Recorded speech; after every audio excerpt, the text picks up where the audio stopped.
Welcome back, everyone, to another episode of the EUVC Podcast. Today, we're diving into how corporates might just be able to beat VCs in the AI race, or maybe more importantly, how we can collaborate.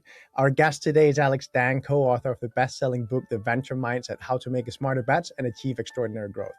Alex is a seasoned tech executive and innovation advisor with over 2 decades of experience. He was a product leader at Amazon, where he launched new businesses across e-commerce, supply chain, and AI, a partner at McKinsey, helping Fortune 500 companies build digital ventures, and today advises corporate leaders and investors on AI strategies, venture building, and applying VC principles to large organizations. This was their finest hour. Tear down this wall. It's more than just an alliance. This is a union of values. Let's start acting.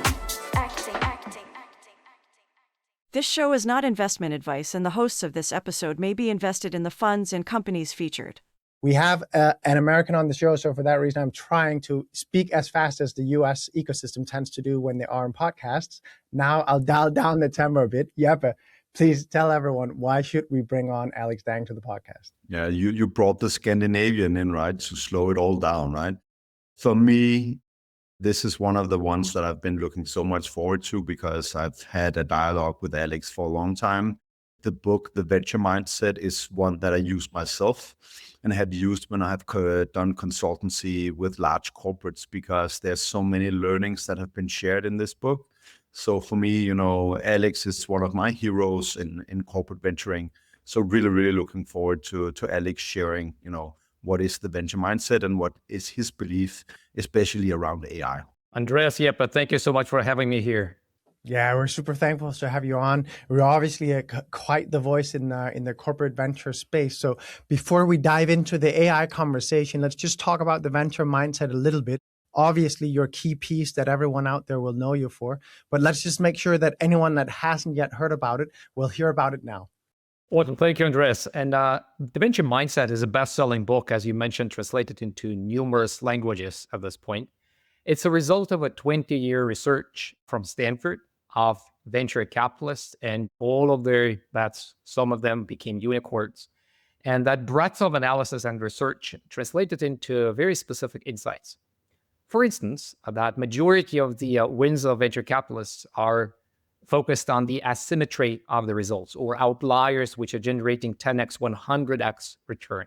And that asymmetry is a very unpredictable world, meaning that majority of the companies which we know today, 7 out of top 10 most valuable companies, are or were at some point VC backed. So there is something unique about how VCs make decisions. And that's what we wanted to study with Ilya Strebel from Stanford. And we identified 9 principles, formulated them. And more importantly, we believe that these principles are critical for the world where uncertainty is high.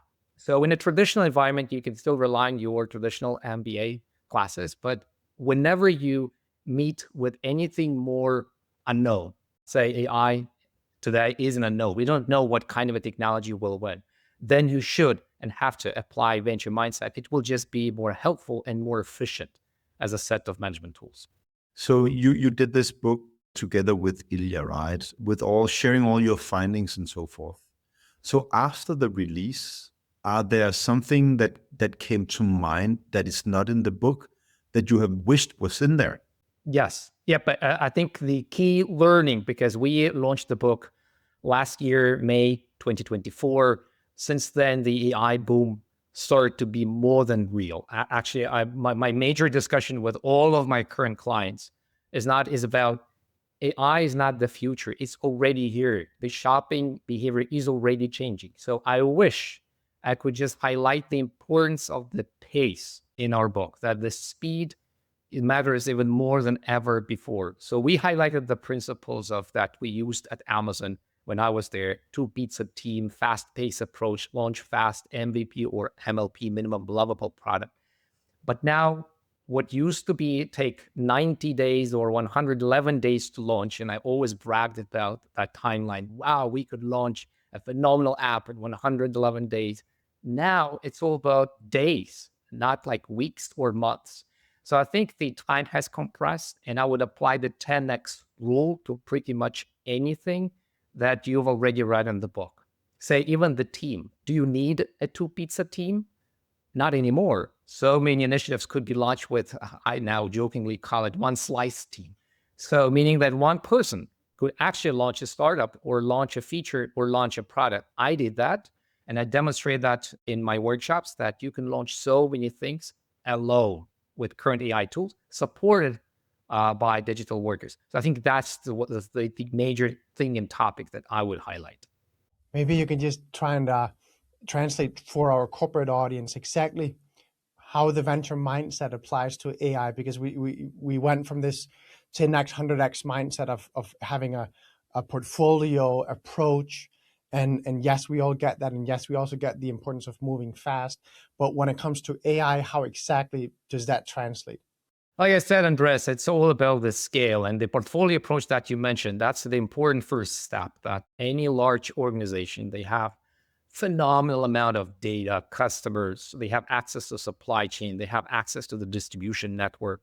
What they need is, to some extent, a mindset and a bold moves to start experimenting and to start playing in the new field. And AI is not an exception. I think actually it will just let you launch way more initiatives. I refer to this as an innovation machine. So today, AI allows you to automate, to some extent, the innovation machine. So think of a very simple nano-banana example. You might have tested, if you ran A/B tests or experimented with some images as you were trying to promote the product. Now you can generate 100x, 1000x of a similar experiences, very personalized, so that a personalized example or a personalized offer to Andres would be different than the one to me, than the one to Jeppe. Yep. I think that's where AI gives you this 100x lever. So the principle is the same.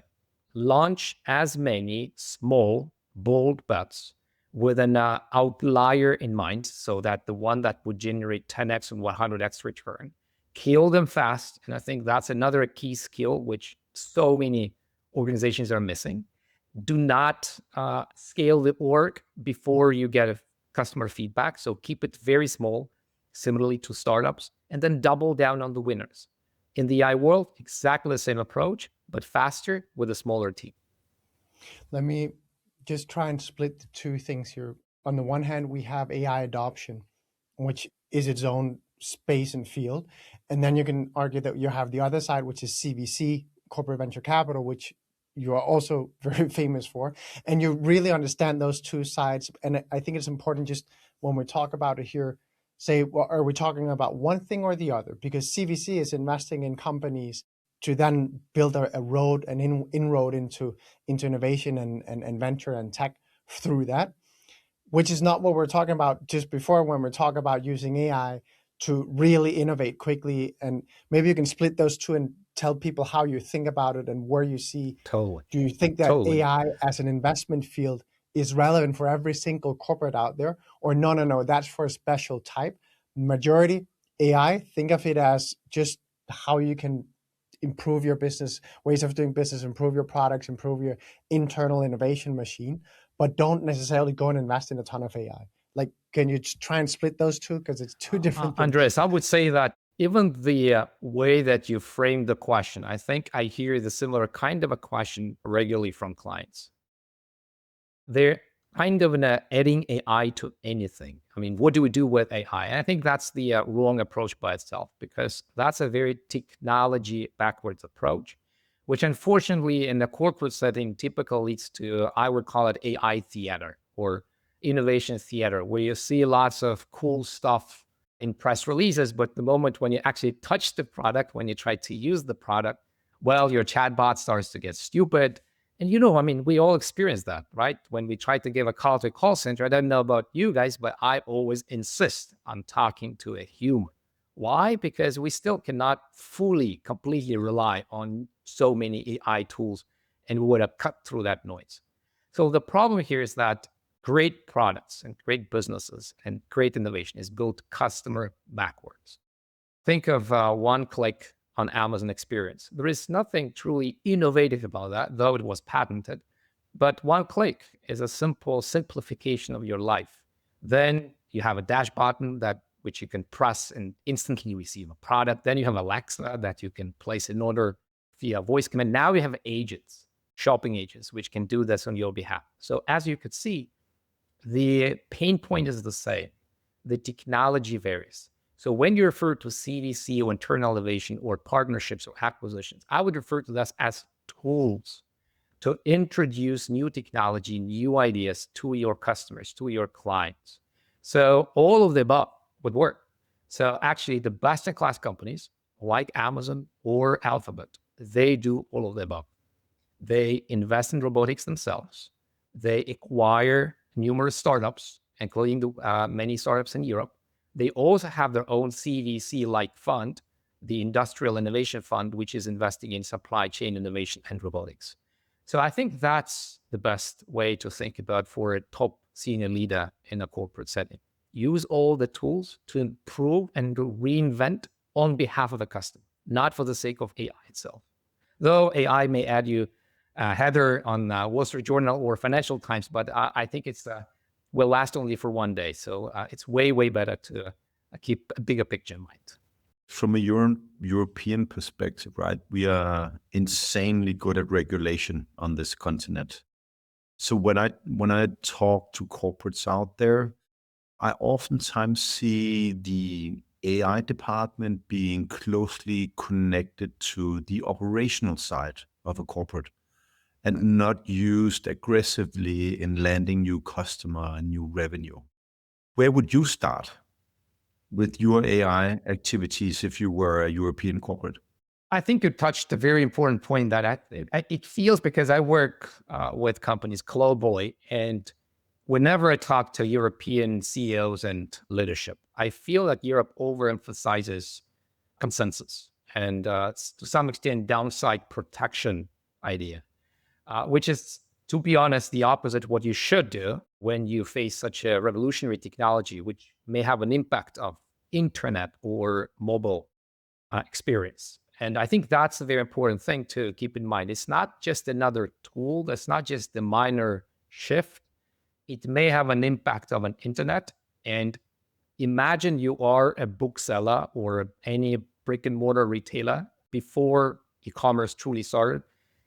Can you outsource that? No. Can you just ignore that? Not really. So that strategy would not work. So we have to go, I would say, all in. And you're referring to that as making bold, big bets, aggressively expand and introduce this to customers. There is a challenge, though. There is a caveat that I would make.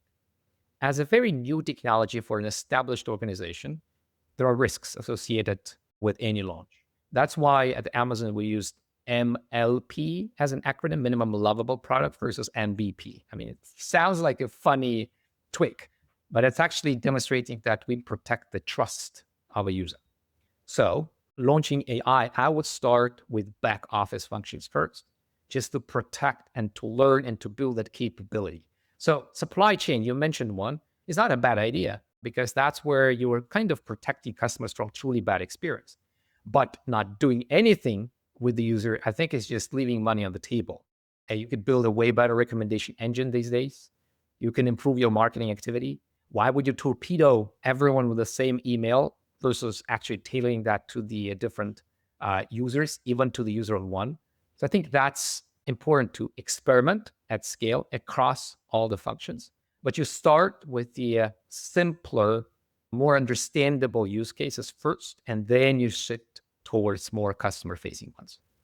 I think it's interesting, right? Because we tend also in Europe to really look at AI as something scary. I sit in multiple boards, right? And I really see the challenge when you have somebody at the age of 30 and somebody at the age of 60 sitting in the same board, right? Because they use AI differently. The younger generation have a tendency to try out things. For me, one of the things that, if we go back to one of the things in CVC, right? The average lifetime of a CVC is 3.7 years. I'd love to say it, right? And that's what we're trying to cure, right? But the European leaders, they tend not to know that much about corporate venturing and alias the venture mindset, right? So where do you stand on this? What would you recommend?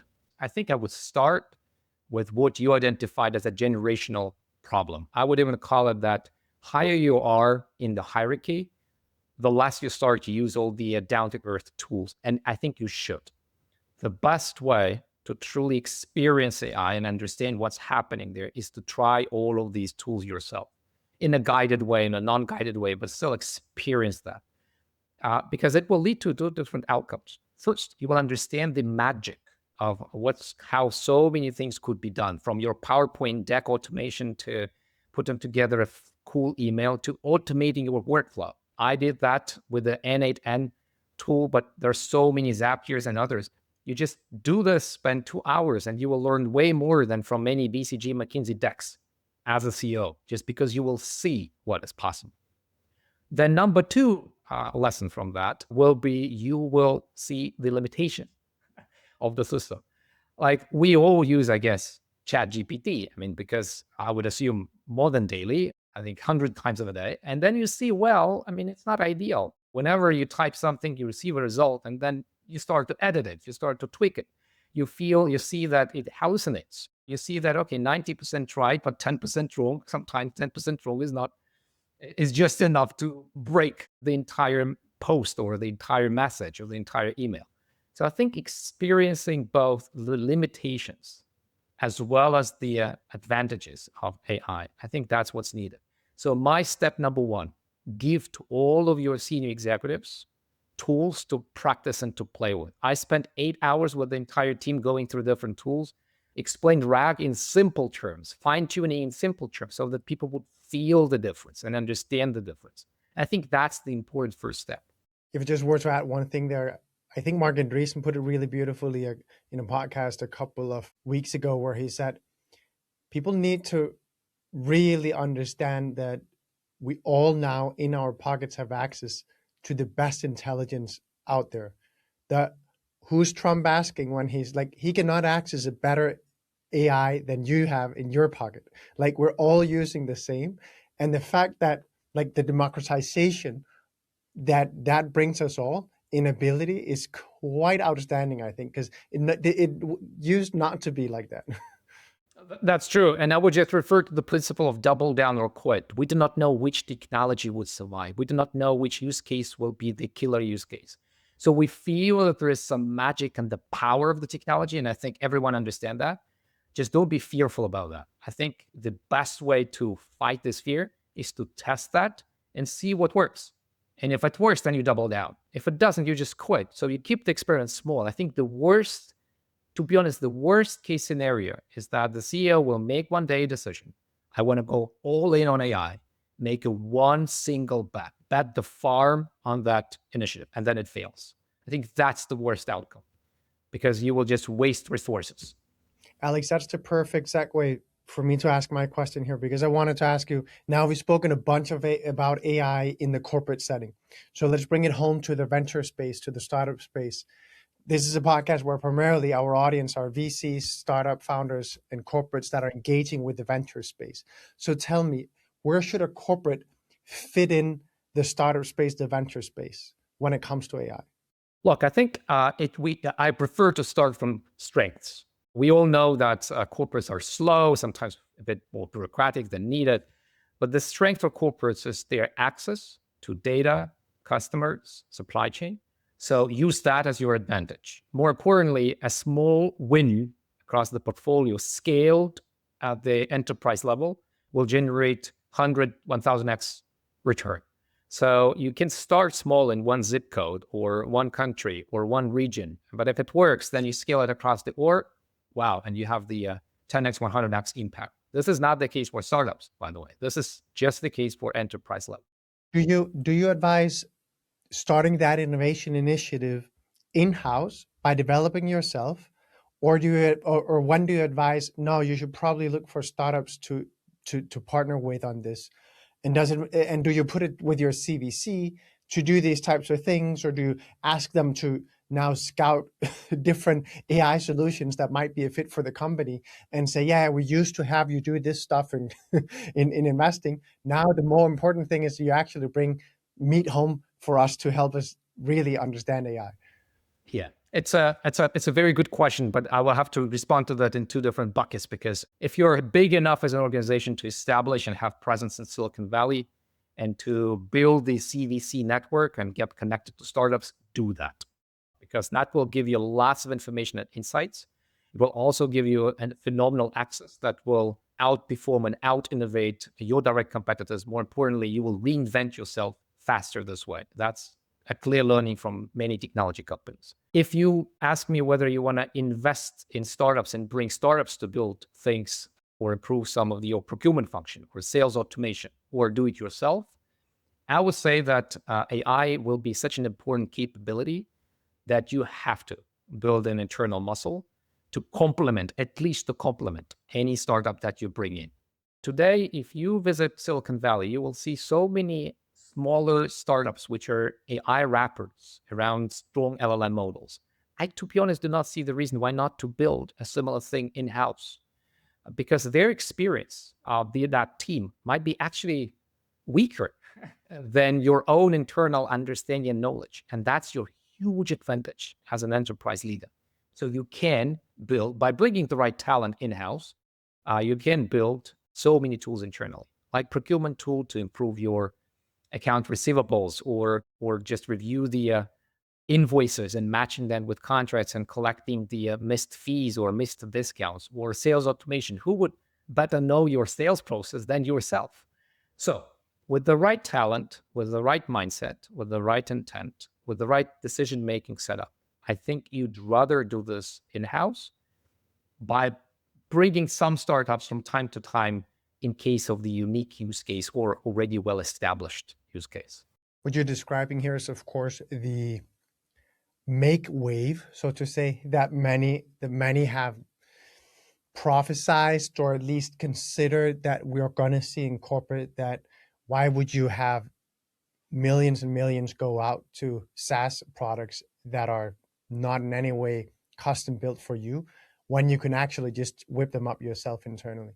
Can you talk a bit about, like, in those explicit terms, do you think that that's overhyped based on your understanding of where corporates are and what's actually doable?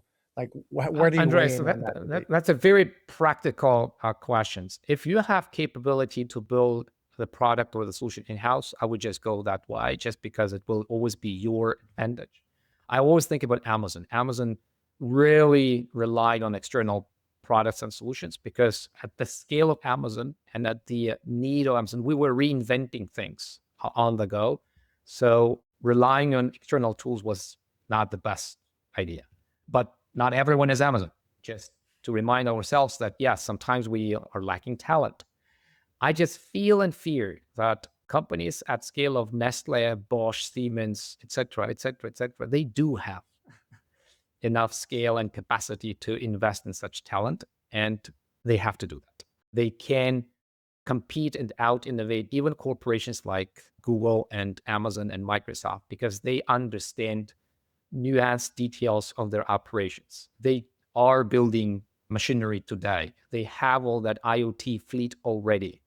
So I think they have this natural advantage. It's literally about the ambition and making bold bets, numerous bold bets. And I think you will succeed.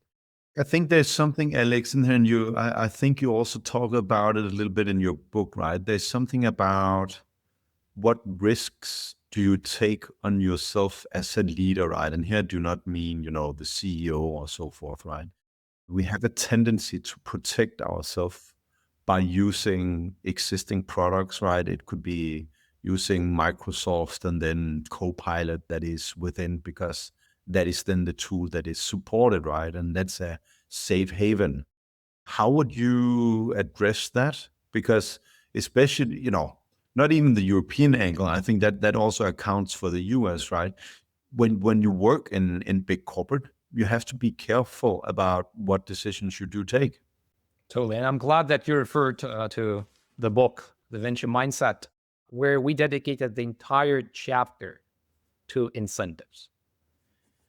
And incentives drive behavior. So the way that you design incentives in your organization, your team, will dramatically change what kind of decisions people will make. AI or not AI, it doesn't really matter. What you refer to is a very rational behavior. So think of a executive in any European city of a large organization, and then you're tasked to explore some high-risk bets. Would you truly take that risk? Because the outcome could be that you fail, and more importantly, we know, and you guys are very familiar with VC industry, you fail 60, 70, 80% of times. If you think about a VC venture capital, they will write off up to 70, 80% of all of the investments. If you will just apply the same failure rate to any executive, most likely that person will be fired. The best case, he or she will be sidelined and will never be asked to touch that stack again. And that's a problem, because if you are that's such an executive, understanding these rules, then you would never take, I would not even call extreme risk, any risks. So you would try to be in this mediocre kind of range. So that's a problem. The way that you would solve that structurally, you have to change the incentives and say Amazon paid a significant portion of that compensation were in stocks rather than in fixed amount. And were stimulated to take risks and make bold bets. You would not be a strong leader unless you think big. Google created separate companies like Waymo. Waymo would never be able to become a common thing today here in Silicon Valley, where you're now in the street, you can see numerous Waymo driverless cars without setting up the right way the incentives for this company.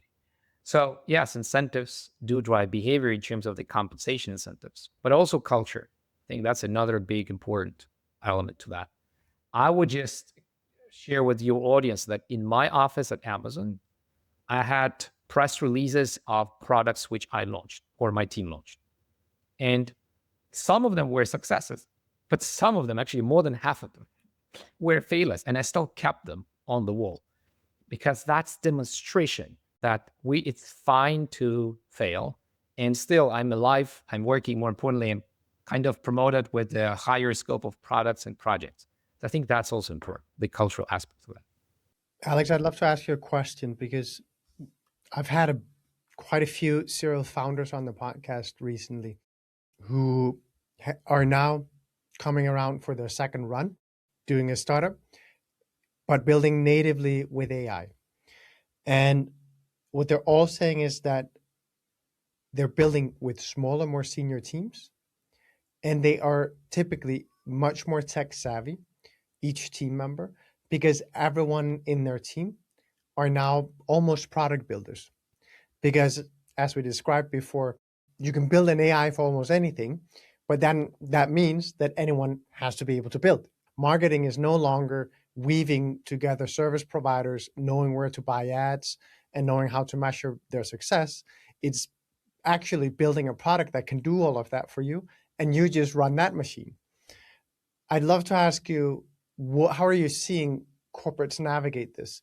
Because as a young startup that starts afresh, well, they'll just hire people with that talent, and then you just have a completely new modus operandi in the company.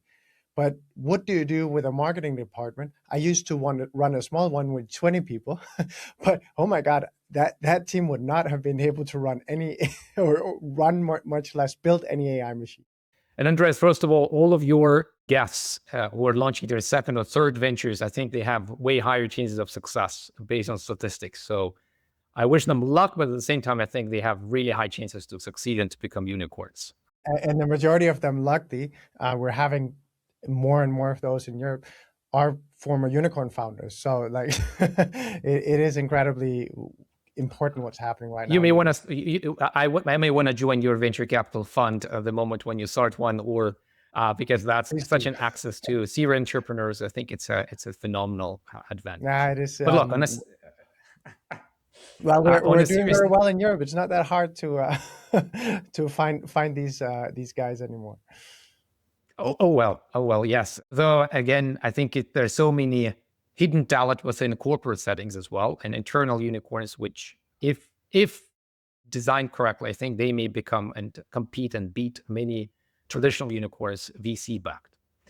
Actually, let me tell you, this is a secret launch then of a new podcast we're launching with a good friend of mine, which is dedicated to corporate talent exiting their corporate career either by running startups that they can go in and like that, so to say, in the unicorn or in the VC world would have been considered zombies, or they're not going where they should, and for that reason they've moved on, or simply buying SMEs that are like entrepreneurship by acquisition. Because I absolutely believe that there's a humongous talent base in the corporate world that are ready to break free. So we're actually launching that very soon.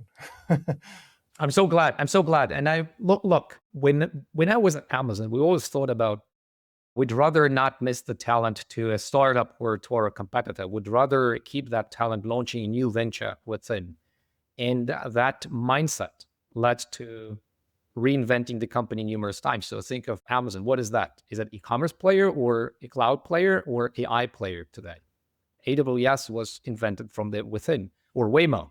Is this the future of Alphabet or Google, or is it still be a search where we type keywords in a relatively stupid fashion, trying to find stuff and trying to guess and trick the algorithm to actually find the right information? So I think reinventing is not a philosophy. It's done by specific people. So I'm so glad that you referred to that talent. I want to tie back to your initial question about, what do you do? Do you need the same size of a team? Do you need the same team altogether? So the first answer is, you do need a team, but half of your team will be digital workers. So it will be done by agents or automated workers. And it's a cute way to describe that, but that's actually the reality. Now you can set up so many automated workflows, which will do the work with you, or even in some cases without you. So far, primarily with you in a co-pilot way. So I think that's step number one. You have to now think of your team as a combination of digital workers and real workers. The ones which are real, you do need more experience. Why? Because AI is today replacing junior workers. So that's now statistically proven. Now we can see that as a trend. Now we can see across call centers as well as engineering jobs. So today, AI, think of them as interns. So you still cannot replace experts and should not even think about that at this point, but interns, for sure. So all of the interns or junior employees that you used to have before, analysts, junior programmers, data scientists, junior ones, all of them could be and should be replaced because they're not needed anymore. The ones who are within your team will have to upskill themselves to do two things: to be experts in their field, to have empathy to the client, so to truly understand the user, so to spend more time in the field. And three, they have to understand how to utilize AI tools so that they would kind of improve their productivity right away with these tools.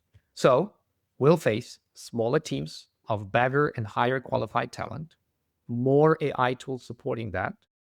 And my strong belief, to be honest, that understanding the essence of the corporate ins and outs is also important. So don't fire them all. I mean, don't be Klarna firing the entire customer support to hire them back. And this is not the optimal strategy, in my humble opinion. The optimal strategy is to pick and choose the most promising biz tech leaders. And I would refer to that as biz plus tech leaders, and invest in them. Train them, make them read the book, make sure that they think wider, make sure that they actually get accustomed to all of the AI tools, and train them across the board. And that will be your best-in-class talent to support your ambition. Tell me, Alex, in this scenario, because on the one hand, it's incredibly exciting, but on the other hand, there are definitely also people that must fear being made redundant, despite them not being all sacked as some have done, thinking that everything can be put into AI. But what do you think about the future for the average corporate employee? Do you see them have job security? Do you see them having to really move quick on being the first adopters in their company to learn how to use AI, to make sure that they're not the ones let go? How would you advise the average corporate citizen to act in this current market? Look, first of all, I used to be that average corporate citizen myself, though the corporate was a bit unique. Being an Amazon part of Amazon is a bit of a unique experience. I like changing one.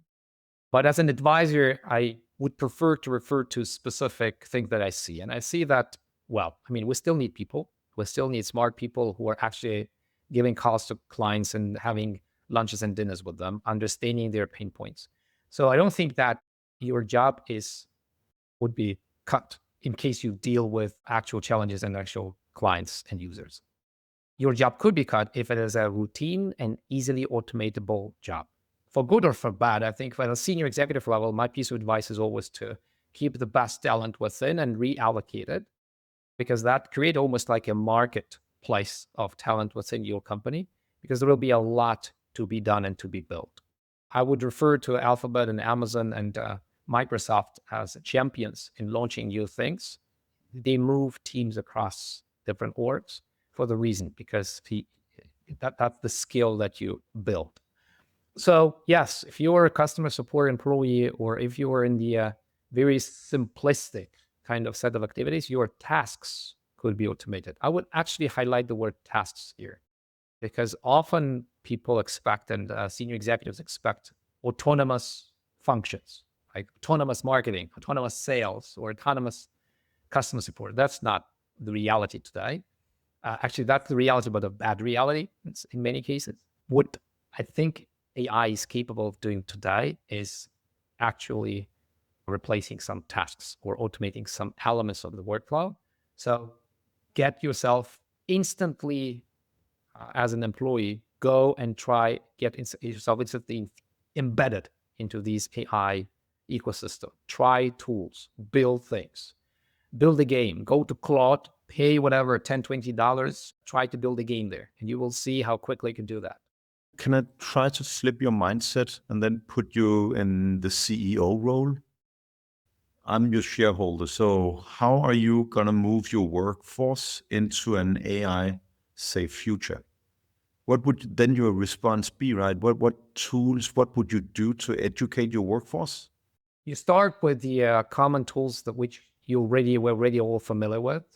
And then like OpenAI, ChatGPTs of the world, custom GPTs, you go deeper so that you actually explain, ideally hire external people to explain these tools to you, because you don't want people just learn by themselves from scratch. It's almost like getting to know Excel or Microsoft Word or PowerPoint decades ago. So today you have to introduce these tools to everyone. But then go deeper, because automating workflows is important. I mean, it took almost a decade for Amazon to build the hands off the wheel for supply chain, when they asked people and tasked them to replace themselves from the workflow. And everyone understood that unless you do that, you will not be efficient. And one way or another, it should happen, or your competitor will do that. So that's what they were tasked with. And that's how Amazon got rid of or replaced many vendor managers and automated so many tasks with it. It took a while. So it's a big, long journey, and that would be part of your career. So if, as a CEO, I would set a very ambitious goal first, and that would be my suggestion. I hear the metrics, at least of 25% improvement of your profit by launching AI initiatives. Some of that profit will be coming from cost cutting. Some of that profit will be coming from better and more precise recommendation engines and other Salesforce efficiency initiatives and marketing initiatives. And set the goal, and then go backwards from that goal. Go to the departments and give different departments different tools and train them. I think without that, your competitors will do that and your customers will flow. It's already happening. If you go to the website and you don't have a smart AI chatbot, you may say, why not? We are still used to, I already mentioned, kind of a stupid activity of typing keywords. Very soon, very, very soon, we'll all forget about that, because that's not a natural way to communicate with e-commerce web store. You would prefer to talk to someone, like with a salesperson, and you would prefer to talk to someone who understands you, meaning that if that thing is not learning, then, well, you're in a losing game.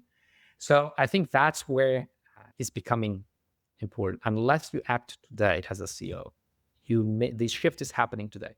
You may just miss the boat.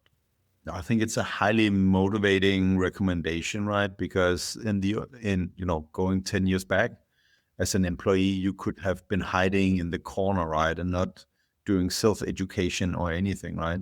But where we are today with technology, you only have one chance, and that is to move forward together with technology. So I think the whole recommendation from the CEO chair to educate your employees and maybe move 25% of your your SG&A line, right? That would be amazing for most CEOs. So super interesting. That's right. And yep, Jeppe, I will also refer to, as a senior executive, as a CEO or SVP or chief marketing officer, come to the Bay Area, come where I am today to Silicon Valley to experience that. Just by spending a few days and understanding and sitting right next in a coffee shop, right next to that startup founder, may change your mind. Listen to podcasts from Andres, so that you could listen and hear startup founders themselves, right there, what they're working at. But by coming here, I think many VPs and SVPs change their mind and they see a different kind of a direction.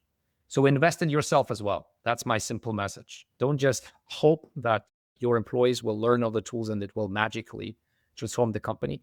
You also have to try it yourself and see the difference and feel the impact and understand the challenges. And the good thing is that I'm not a coder myself.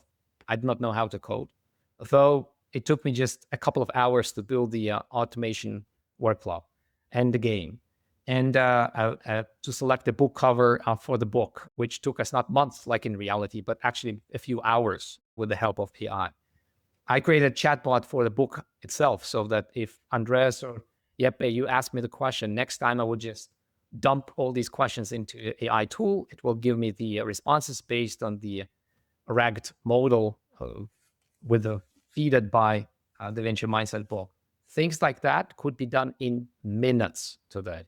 So my piece of advice to everyone, including CEOs who are listening to this podcast, do that. I almost feel like you built that into my head already, because that's how I walk the talk, right? Can I ask you one thing from the book, and just referring to the Venture Mindset again? What is the most counterintuitive insight? Something that even a seasoned executive tend to resist at first. That's a great question, Jeppe. I may refer to a few. When I talk, the first resistance or the first feedback, kind of counterintuitive piece of advice is drop bad ideas fast enough.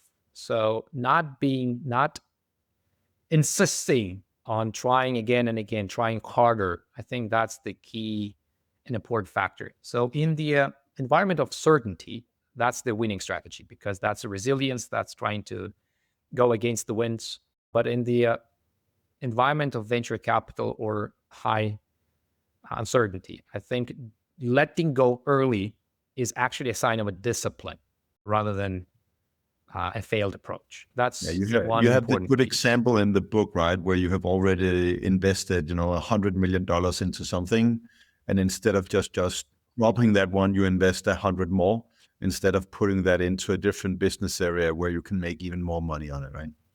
Absolutely, and that example is embedded in our psychology. So whether it's about climbing a mountain, giving up the idea, or killing your darlings is perhaps one of the hardest skills, which is hard to anyone, including myself. But that's setting up the discipline for. In the book, we also outline a few mechanisms to make it happen in a more efficient way, because we're biased by definition. But I think that's the one which is kind of counterintuitive to many leaders. Alex, we've asked you a bunch of questions about what people should do.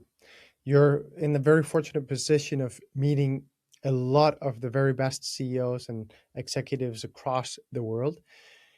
And you're talking to them about innovation, and they're bringing to you their questions and their struggles.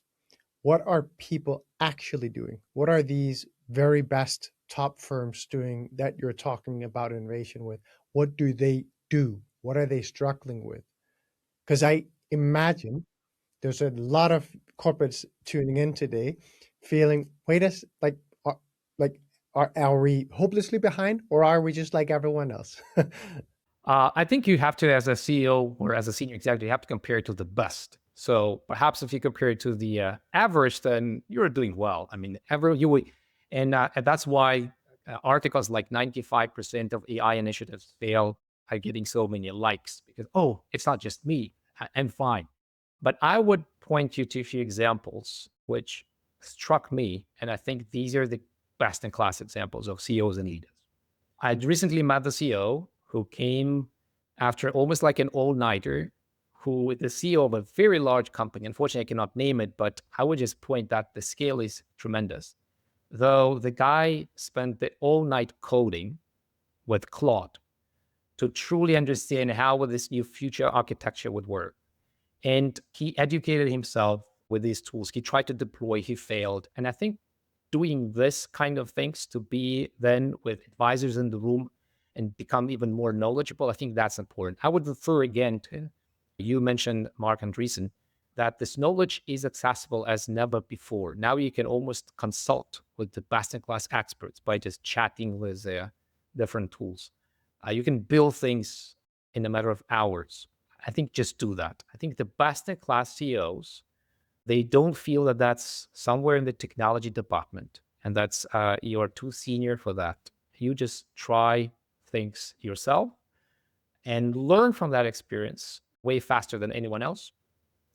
Similarly to spending time with users is always super helpful because you can always read reports, but it's always better to talk to the user. So I think the best-in-class CEOs, they try tools. They also talk to users and they understand that customer feedback is the most important one. Not AI report, not a nice PowerPoint deck from fancy advisors. Nothing of that can replace and replicate the actual feedback from the user. I think you're absolutely right. And from someone working with AI every single day, both obviously in our production processes, but also in our research processes, from every single part of our business, we're touching it. And what I would say is that what we couldn't do 6 months ago, we can do today. What was completely miserably bad 12 months ago, we do today. And what we're dreaming about today, I'm sure we'll be able to do in 6 months, 9 months, 12 months. So it's really also having that constant interaction with the AI so that you also see how the bar continues to move. Because otherwise, like, you could not fathom how quickly we've come to be able to do things that we've never been able to before. And I think you need that constant loop, feedback loop, to really understand how fast we're moving. That's right, Andres. I think that's what we tried to highlight in the book as well, that it is not the typical traditional competition where, okay, before that it was McDonald's, now it's Burger King, yesterday it was PepsiCo, now it's Coca-Cola. It's actually creating new opportunities. And that's what VCs are focused on. You mentioned tasks that you have never had a chance to do before. I would just give you an example of Uber. They built an AI tool to automate data requests so that you now, just as a product manager or as an executive, just type in a very simple chat format and receive tables and data points. So first of all, that significantly saved lots of hours of data analysts and data scientists. So that improved that process. But more importantly, the outcome is that there were more requests.